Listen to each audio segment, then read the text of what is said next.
obstacles qui se dressent sur notre chemin. Beaucoup sont dus à nos comportements. On agit délibérément contre nos propres intérêts en procrastinant, en adoptant des habitudes destructrices ou bien en nous engageant dans des relations toxiques. You actually think you can change? Addict trash like you doesn't change. I'll see you soon, baby. Si tu as déjà entendu ce genre de paroles destructrices destinées à toi ou à quelqu'un d'autre, alors ne cherche pas plus loin. Il s'agit ni plus ni moins d'une personne toxique. C'est justement ce qu'on va voir dans la vidéo du jour. Le tout agrémenté d'un excellent exemple qui, malheureusement, est le reflet de millions de personnes, dont peut-être toi. Et que tu sois victime ou témoin d'une situation toxique, cette vidéo te sera très utile. Tu serais même surpris de voir que tu as déjà eu toi-même des comportements toxiques.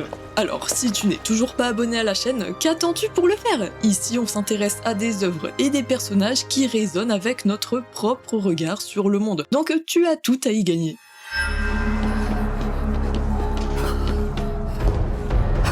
Déjà, il n'y a pas qu'un seul type de relation toxique. Le plus souvent, on pense au couple, mais c'est aussi valable pour les relations amicales, familiales et même professionnelles.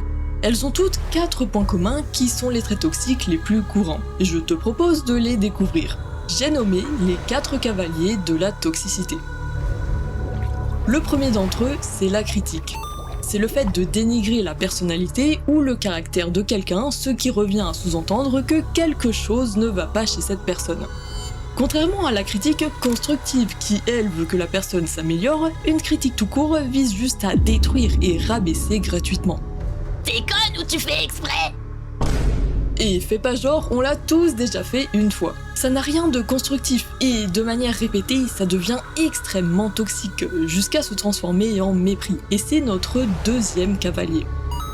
Le mépris est pire que la critique.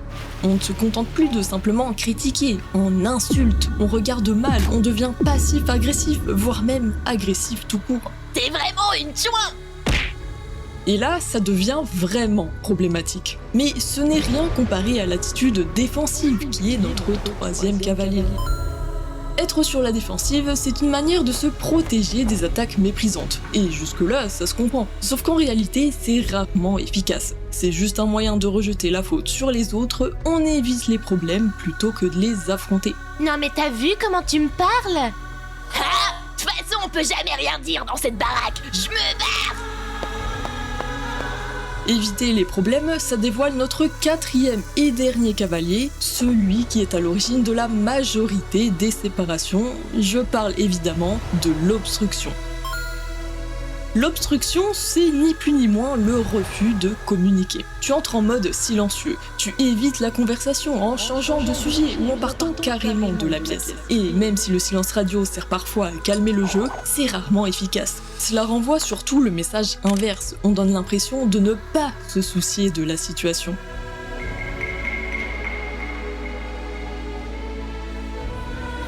Bien.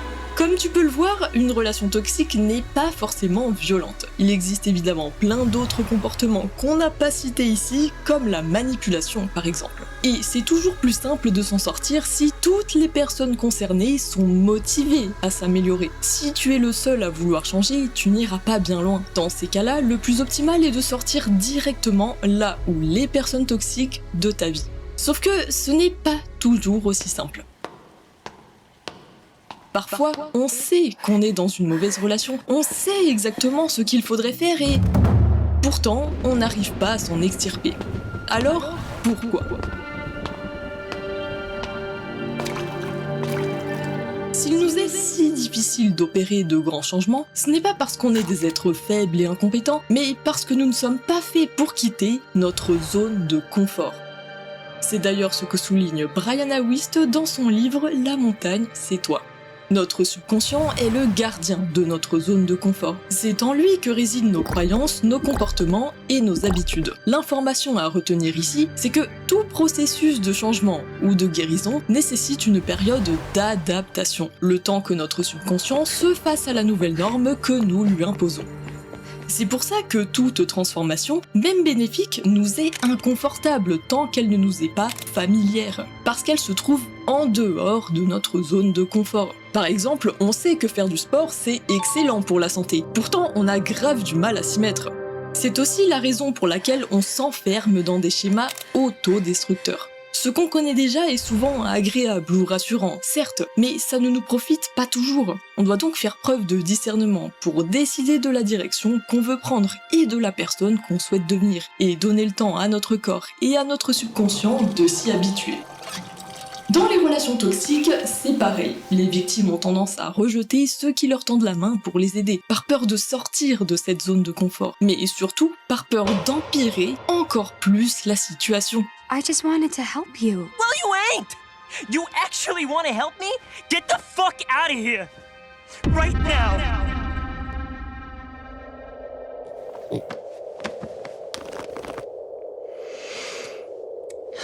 C'est justement le cas du personnage Angel Dust dans la série Has Been Hotel.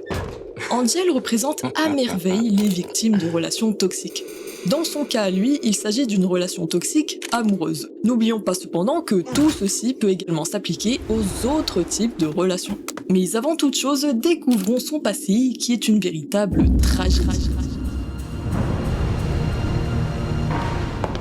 Pour la faire courte, son père était extrêmement violent et le maltraitait. La toxicité à son paroxysme. Pour se défendre, Angel n'a pas eu d'autre choix que de le tuer. Et pour compenser tout le mal qu'il vivait, il s'est réfugié dans la drogue et a fini par mourir d'une overdose. Jusque-là, c'est déjà horrible, mais ce n'est rien comparé à ce qui l'attend ensuite.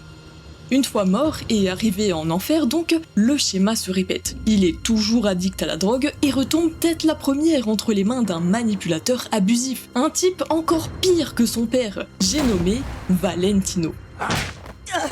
En plus de le maltraiter physiquement et psychologiquement, Valentino le prostitue pour se faire de l'argent, l'agresse sexuellement lui-même quand ça lui chante, le harcèle en permanence par téléphone.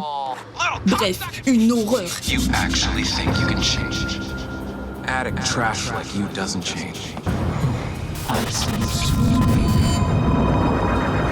Il vit l'enfer en enfer. What's the worst part of this hell? I can only blame myself. Le pire dans tout ça, c'est qu'Angel Dust pense qu'il mérite tout ce qui lui arrive. Il est persuadé que l'enfer est sa punition, le prix à payer pour avoir tué son père, même si ce n'était que de la légitime défense.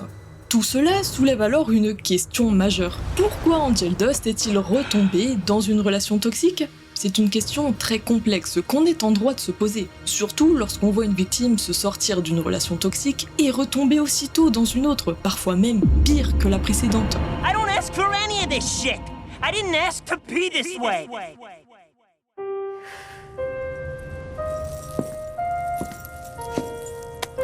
Déjà, ce n'est absolument pas la faute des victimes. Il s'agit en réalité d'un autre élément qu'on a déjà mentionné, je parle bien sûr de la zone de confort.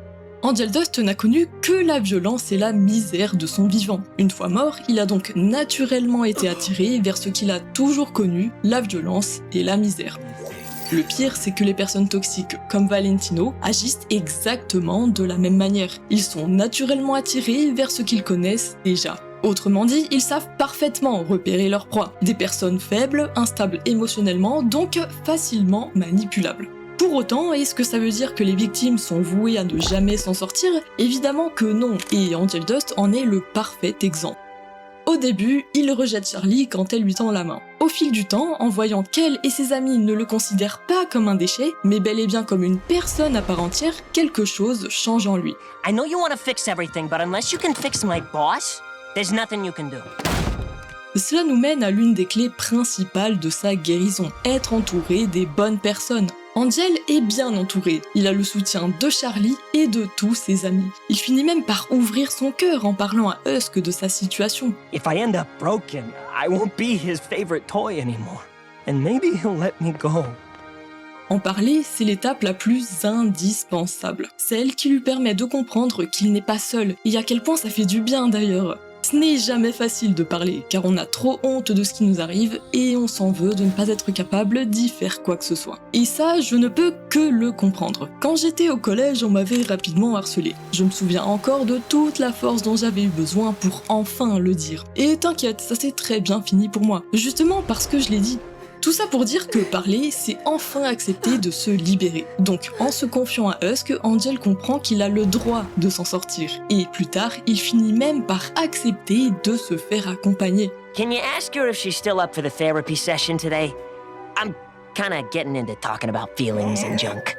Bien sûr, je pourrais aller encore plus loin en disant qu'il existe un type de relation toxique bien pire que tout ce qu'on vient de voir. Encore pire que Valentino et les 4 cavaliers réunis. Il s'agit ni plus ni moins de la relation toxique qu'on entretient avec soi-même. Discours intérieur négatif, auto-rabaissement, auto-sabotage et j'en passe. Tant de mal qu'on s'inflige nous-mêmes sans s'en rendre compte. Et là, on passerait la porte vers un tout autre débat qui mériterait une vidéo à part entière. Alors si c'est un sujet qui t'intéresse, dis-le moi en commentaire et je le ferai avec plaisir. En tout cas, même si Angel Dust a beaucoup progressé, il lui reste un ultime obstacle à surmonter et pas des moindres, il doit se pardonner. Whoa there, Touch. Not here and not today.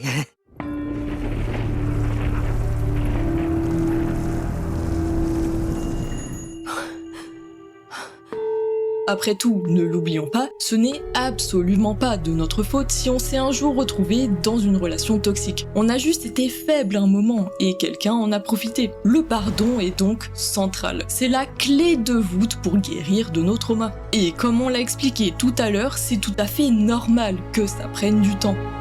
Maintenant, je souhaiterais terminer cette vidéo avec un peu de prévention.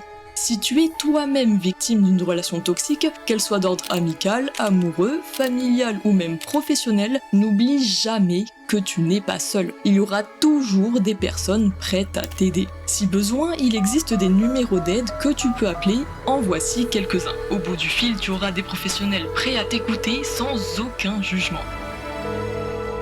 En revanche, si ce n'est pas toi mais une autre personne dont il est question, tu peux aussi agir. Si tu soupçonnes quelqu'un d'être dangereux ou toxique envers quelqu'un d'autre, n'hésite pas à appeler toi-même pour dénoncer. Il vaut mieux appeler et se tromper que ne rien faire du tout. Enfin, et je terminerai là-dessus, n'oublie pas que tu as le droit de t'en sortir. You do have a choice. Tu es en mesure de briser le cycle avant que lui ne te brise en premier. Salut. Ah, de toute façon, on peut jamais rien dire dans cette baraque. Je me barre.